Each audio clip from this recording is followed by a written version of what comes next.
Welcome to CHAMP's training. How to add a specification. On the Add Specification page, fill out the ID and description fields.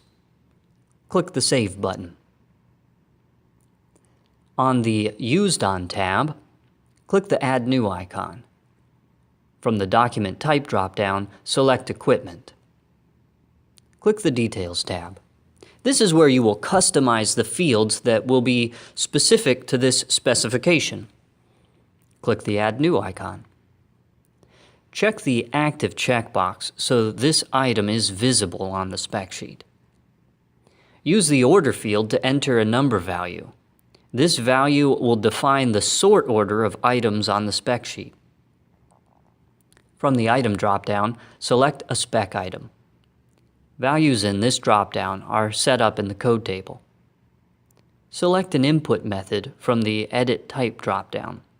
This selection will determine what type of data will be accepted from this field on the spec sheet. The text, decimal, and integer options will provide a text box where those data types can be entered.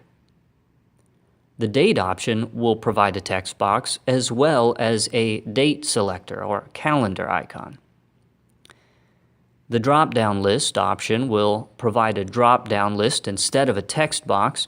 The contents of this list can be set up as a spec group, which can be selected from the List Group drop-down.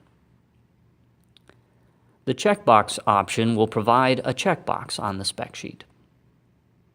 Enter a low limit, high limit, default value, and design value if applicable. Check the alarm checkbox to receive a warning if the entered value exceeds the low or high limit if these were entered.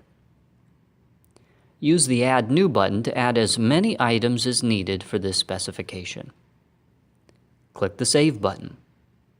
Now you have seen how to add a specification